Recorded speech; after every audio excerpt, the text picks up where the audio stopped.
Hello students, good morning. Fifth semester civil engineering branch में एक subject है surveying. Surveying subject में first chapter plane table surveying के बारे में आज स्टडी किया जाएगा। देखिए, कोविड-19 को देखते हुए शासन से आदेश आया या शासन की मंशा हुई है कि पुनः ऑनलाइन क्लासों पर विशेष ध्यान दिया जाए। इसलिए घर रहिए, सुरक्षित रहिए, सोशल डिस्टेंसिंग का पालन करिए और ऑनलाइन क्लासेस से पढ़ाई करते रहिए। देखिए, प्लेन टेबल सर्वेइंग में हम लोग साइट पर पहुंच करके डायरेक्ट जिन चीज़ों का सर्वेक्षण करते हैं उनको हूबहू अपने चार्ट पेपर पर ड्रा कर लेते हैं कि जिससे कि हमें बार बार एक बार साइट पर काम करके फिर ऑफिस में बैठकर उसका डाटा न बनाना पड़े। प्लेन टेबल हमारे लिए बहुत ही उपयोगी होता है। उपयोगी ऐसे होता है क्योंकि हमारा काम साइट पर ही ख़त्म हो जाता है। जैसे पूरा हमने साइट पर जाना है, अपने प्लेन टेबल को लगाना है, उस पर चार्ट पेपर को लगाना है और वहाँ से जितनी भी चीज़ें हमें विजुअलाइज होती हैं, दिखाई देती हैं, बाय एंगल बाय डिस्टेंस, हम उन्हें क्या करते हैं, अपने टेबल चार्ट पेपर पर ड्रा कर लेते हैं। और ड्रा करने के बाद जैसे हमारा काम ख़त्म हो गया, अब उसके बाद हमें नेक्स्ट टाइम जब साइट पर जाना होगा तो हम उसी मार्क पॉइंट को पहले ढूंढेंगे कि जहाँ से हमारा काम स्टार्ट हुआ था, जहाँ से हमने चार्ट पेपर बनाया था, उसे बेंच मार्क बोलते हैं। उसे फिर वहाँ से हम खड़े होकर के पूरे चीज़ की लोकेशन हूबहू वहाँ से कितने डिस्टेंस पर, कितने एंगल पर, सारे चीज़ को हम विजुलाइज कर लेंगे अपने एक चार्ट पेपर से। ठीक है, तो अब ये प्लेन टेबल सर्वेइंग करने का पहले उद्देश्य क्या है, पहले इसको देखते हैं। देखिए, आप यहाँ जैसे स्क्रीन पर दिख रहा है, purpose of plane table surveying, Hindi में पटल सर्वेक्षण। पटल सर्वेक्षण का मुख्य उद्देश्य किसी भू क्षेत्र का ऐसा नक्शा तैयार करना है जो उस भू क्षेत्र में स्थित दृश्य महत्वपूर्ण आकृतियों की यथार्थ व सापेक्ष स्थिति दर्शाए। ठीक ना, रियल चीज़ों को दिखाए। इसके लिए कुछ न कुछ भाई उपकरणों की ज़रूरत पड़ेगी। तो हमें उपकरणों की क्या क्या ज़रूरत है? पहला आपका प्लेन टेबल। प्लेन टेबल आपका जैसे ड्राइंग बोर्ड होता है, ऐसे आपका एक टेबल होता है, प्लेन टेबल उतने ही साइज़ का, और उसे टिकाने के लिए ट्राइपॉड चाहिए। जैसे हम लोग ऑटो लेवल के लिए ट्राइपॉड रखते हैं ना, वैसे ही प्लेन टेबल के लिए भी हमारे पास एक ट्राइपॉड होता है जिसके ऊपर प्लेन टेबल को हम फिक्स करते हैं। उसके बाद देखने के लिए हमें दर्श रेखिक या सीधी रेखक या फिर एलिडेड उसको बोलते हैं, एलिडेड। यहाँ इंग्लिश में सही लिखा है एलिडेड, यहाँ लिखा है हिंदी में, वैसे इसका है एलिडेड। एलिडेड होता है, एक पट्टी होती है दोनों साइड, आपका एक तरफ हेयर लगा होता है, आई पीस होती है, एक ऑब्जेक्ट पीस होता है। उसी को प्लेन टेबल पर रख करके ऑब्जेक्ट को विजुलाइज करते हैं, देखते हैं और उसी के माध्यम से अपने चार्ट पेपर पर ड्रा करते हैं। उसका डायग्राम हम भी दिखा देंगे आपको। तो एलिडेड की ज़रूरत पड़ती है। फिर क्या है, साधारण। अब एलिडेड दो टाइप का होता है, एक होता है साधारण एलिडेड जो नॉर्मल कम दूरी की चीज़ों को देखने के लिए, एक होता है दूरबीन दर्श रेखक यानी टेलीस्कोपिक एलिडेड। दूर की चीज़ों को देखने के लिए टेलीस्कोपिक होता है, जिसमें लेंस लगे होते हैं, दूर की चीज़ों को पास देखा जा सकता है।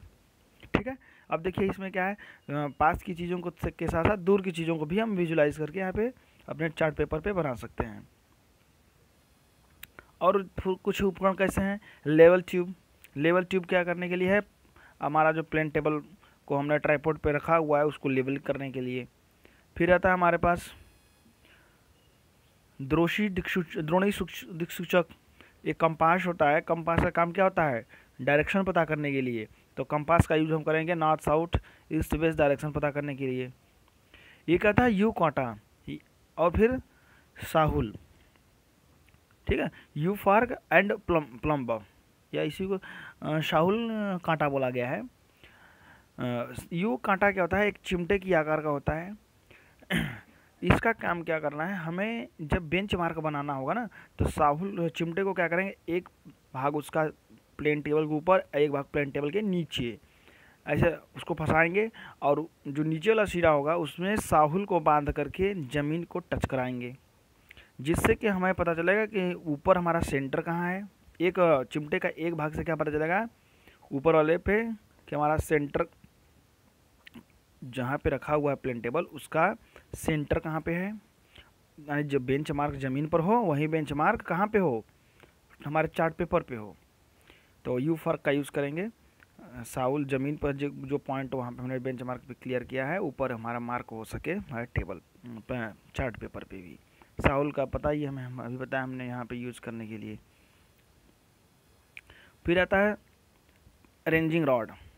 रेंजिंग रॉड इन्हीं को क्या करते हैं, जब कोई विजुलाइज चीज़ें नहीं है, जैसे पेड़ हो गया, मंदिर हो गया, बिजली का खंभा हो गया ना, बिल्डिंग्स हो गई, ये चीज़ें अगर नहीं होती हैं तो हम लोग क्या करते हैं कि उस पोजीशन का हमें क्या करना है, जैसे कोई नीचे है, पत्थर का दिखाना है, तो हमारा प्लेन टेबल ऊपर है, पत्थर दिख नहीं रहा है, तो वहाँ पर क्या करते हैं, रेंजिंग रॉड लगा करके हम उस चीज़ को विजुलाइज करेंगे। ठीक है। ड्राइंग शीट, तो पता ही है ड्राइंग शीट हमें रखना है। देखिए प्लेन टेबल, यह सामान्य रेखन पटल ही होता है, परंतु इसकी तली पर ऐसी व्यवस्था होती है जिसे इसको ट्राइपॉड के ऊपर है ना कसकर क्षेत्र में प्रेक्षण व अंकन का कार्य किया जा सकता है। पटल का सामान्य माप 60 सेंटीमीटर बाई 50 सेंटीमीटर या 75 सेंटीमीटर बाई 60 सेंटीमीटर या 100 सेंटीमीटर बाई 75 सेंटीमीटर, और पटल की मोटाई यानी जो लकड़ी हमारी मोटाई होती है सीट की, वो कार्डबोर्ड की 15 से 20 mm होता है। ठीक है, वो तो हमारा हो गया पटल का। एलिडेड, यह एक सीधी लंबी चपटी तथा सिरों पर लगी विशेष फलिकाओं वाली पटरी होती है, जो लक्ष्य को सामने और दृष्टि रेखा को पटल पर लगी सीट पर अंतरित करने के काम आती है। अब इसका स्थापना देखिए, setting up of the plane table. Plane table कार्य शुरू करने से पहले हमें क्या करना है, कार्डबोर्ड को ट्राइपॉड पर कसकर फिक्स कर देना है, फिर स्टेशन खुटी के ठीक ऊपर सेट करना होता है, जिसे चित्रपटल की स्थापना कहते हैं। पटल स्थापना के अंतर्गत निम्न संक्रियाएं होती हैं।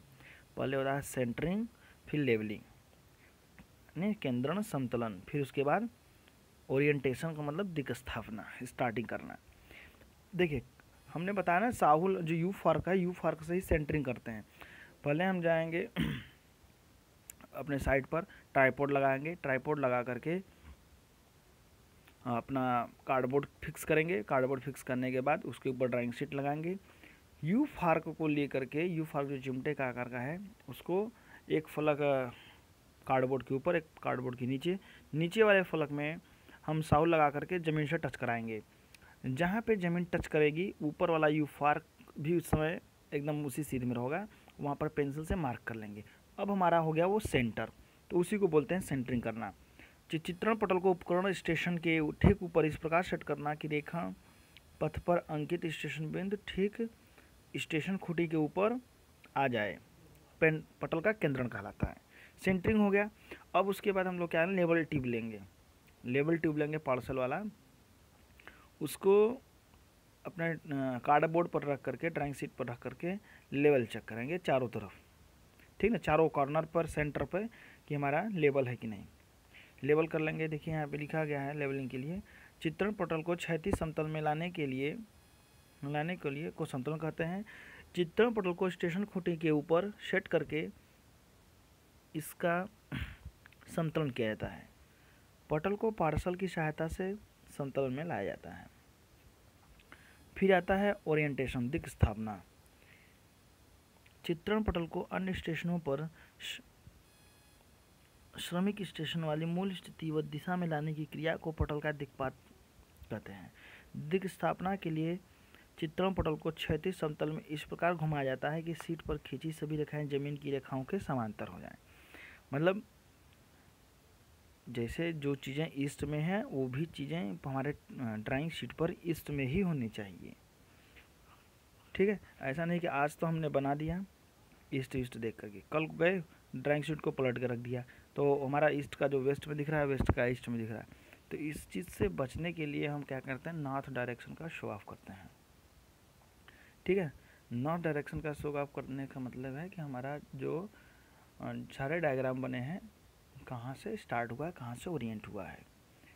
तो भविष्य में भी अगर हम अपने साइट पर जाएं तो उस प्लेन ड्राइंग शीट से हमें सभी चीज़ों का पता सही से पता लग सके। अब देखिए क्या दिया है, पटल सर्वेक्षण की विधियाँ, मेथड्स ऑफ प्लेन टेबल। इसकी देखिए 4 विधियाँ होती हैं। पहला है विकिरण रेडिएशन मेथड, फिर नेक्स्ट है प्रतिच्छेदन यानी इंटरसेक्शन मेथड, फिर थर्ड है चक्रण या रेखा बंधन यानी ट्रेवर्सिंग, और नेक्स्ट एंड लास्ट है अंतरछेदन यानी रिसेक्शन मेथड। सभी के बारे में भी थोड़ा पढ़ेंगे। विकिरण विधि रेडिएशन मेथड, उपकरण स्टेशन से लक्ष्य की ओर एक दृष्टि किरण लाइन ऑफ साइट भेजकर उसकी स्थिति रेखन पत्र पर निर्धारित करना विकिरण कहलाता है। इस विधि में पटल को एक ही स्टेशन पर सेट करके क्षेत्र में स्थित सभी लक्ष्यों पर इससे किरणें डालकर उसकी स्थिति ज्ञात की जाती है। लक्ष्य की स्टेशन खूंटी से दूरी जरीब से नापकर चयनित पैमाने से रेखा पत्र पर अंकित कर ली जाती है। देखिए जैसे यहाँ पर दिया है, ये हमारा जो रेक्टेंगल बना है ये हमारा ड्राइंग शीट हो गया, और ए बी सी डी ई ये जो हैं ये हमारे साइड पर कोई ना कोई ऑब्जेक्ट है। ए भी ऑब्जेक्ट है, बी भी ऑब्जेक्ट है, सी डी ई एन सब क्या ऑब्जेक्ट है। अब देखिए इन्हीं का जो है हमने चार्ट पेपर पर small A B C D है ना, ऐसे करके ई करके इनका डायग्राम हमने चार्ट पर बनाया है। तो देखिए करना क्या है, जैसे हमारा यहाँ पर पी जो है, पी हमारा क्या होगा, सेंटर हो गया। बीच में जो पी दिख रहा है ना, ये हमारा सेंटर हो गया। यहाँ से हम क्या करेंगे, कैपिटल सी को देखेंगे किससे, एलिडेट से। जब एलिडेट से देखेंगे तो इसी के पैरेलल लाइन खींचेंगे अपने ड्राइंग शीट पर ड्राइंग शीट पर लाइन खींचेंगे पूरा। उसके बाद यहाँ सेंटर से लेकर के सी की दूरी नाप लेंगे, उसको स्केल में कन्वर्ट करके यहाँ पी से उसका डिस्टेंस यहाँ मार्क कर लेंगे, जैसे यहाँ पर एक पॉइंट हो गया। वही काम हम करेंगे यहाँ पर, डी को भी देखेंगे एलिडेट से, इसकी दूरी नाप करके यहाँ पर पॉइंट मार्क कर लेंगे। पी से ई को देखेंगे, उसकी दूरी नाप करके स्केल में कन्वर्ट करके अपने चार्ट पेपर पर ड्रा कर लेंगे। उसके बाद देखिए हम क्या करेंगे, जो जो पॉइंट हमारे आए होंगे A small A B C D, इनको आपस में ज्वाइन कर देंगे, ए बी सी डी ई। अब देखिए हूबहू जैसे साइड पर आपका सिंबल है वैसा ही हमारे चार्ट पेपर पे बन गया है ना। तो ये आपका मेथड हो गया रेडिएशन मेथड। नेक्स्ट आता है इंटरसेक्शन मेथड। इसमें है दो विभिन्न पटल स्टेशनों से दो प्रतिच्छेदक किरणें किसी लक्ष्य पर डालकर उसकी स्थिति ज्ञात करना प्रतिच्छेदन कहलाता है। यानी इसमें स्टेशन चेंज किया जाएगा, एक स्टेशन से दूसरे स्टेशन पहुँचेंगे और वहाँ से दोनों एक ही ऑब्जेक्ट को 2 बार देखेंगे, जहाँ पर लाइन ऑफ साइट काटेगा वो इंटरसेक्शन, वही इंटरसेक्शन कहलाएगा। प्रतिच्छेदन विधि ऐसे लक्ष्य को जो दिखाई तो दे परंतु उस तक पहुँचना कठिन हो, ऐसे दिखाई दे रही है लेकिन उसका डिस्टेंस मापना हमारे लिए कठिन हो जाए, तो ये काम करेंगे। जैसे नदी नाले का के दूसरी छोर पर, पहाड़ी के शिखर पर, तालाब या गहरी घाटी में स्थित बिंदु इत्यादि की स्थिति व दूरी ज्ञात करने के काम आती है। अब आता है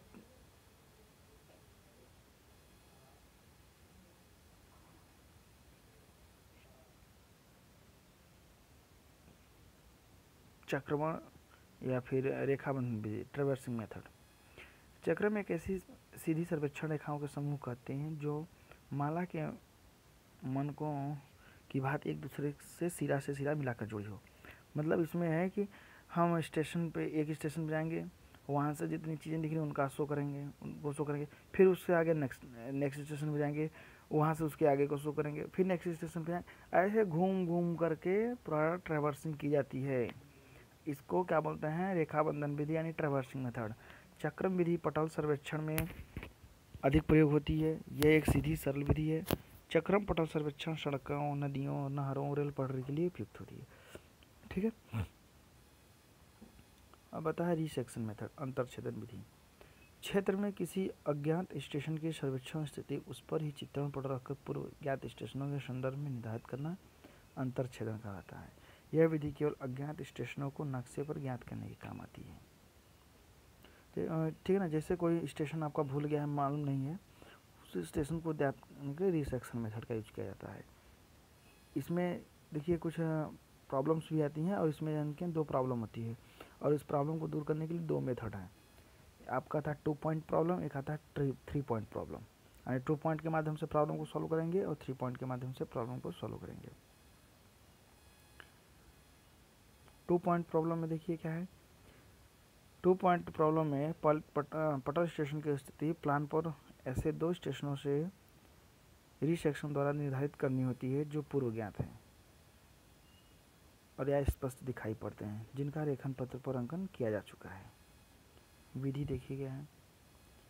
मान लें ए व बी 2 क्षेत्रीय स्टेशन हैं जिनका चित्रण पटल पर अंकित स्थिति ए व बी है, स्मॉल ए बी। स्टेशन सी की स्थिति बिंदु स्मॉल सी के रूप में रेखन पत्र पर अंकित करनी है। स्टेशन सी हमारा भूला हुआ है। समस्या के हल के लिए पटल को स्टेशन सी पर इस प्रकार दिखकर स्थापना करना है। सी पर हम स्टेशन को फिट करेंगे कि रेखा A B station A B के ठीक समांतर आ जाए। जो पहले से हमारा चार्ट पेपर पे ए और बी मालूम है और स्थल पर भी ए और बी मालूम है, तो सी वाले को पता करना है। तो हम क्या करेंगे, ए और बी को सी वाले स्टेशन पे, जो साइड पर स्टेशन है वहाँ पे जाके रखेंगे और चार्ट पेपर को ऐसे फिट करेंगे कि ए और बी वाले स्टेशन वो समांतर लाइन पर सीधे सीधे आ जाए। ठीक है। अब उसके बाद जब समांतर आ जाएंगे तो सी की सही स्थिति सीट पर उतार ली जाएगी। इसके लिए ए बी सी के अतिरिक्त एक चौथे सहायक स्टेशन डी की भी आवश्यकता पड़ती है। अब देखिए 3 पॉइंट प्रॉब्लम। 3 पॉइंट प्रॉब्लम में पटल स्टेशन की स्थिति क्षेत्र में ऐसे 3 स्टेशनों से पश्चलोकन द्वारा स्थापित करनी होती है जो पूर्व ज्ञात हैं या स्पष्ट दिखाई पड़ती हैं और जिनका सीट पर पहले ही अंकन किया जा चुका है। इसको देखिए हल करने के लिए विधियाँ, अनेक विधियाँ, जैसे ट्रेसिंग पत्र विधि या यांत्रिक विधि, फिर ग्राफी विधि या वैशल विधि, फिर उसका अटकल चूक या लेहमान विधि, trial and error method, sorry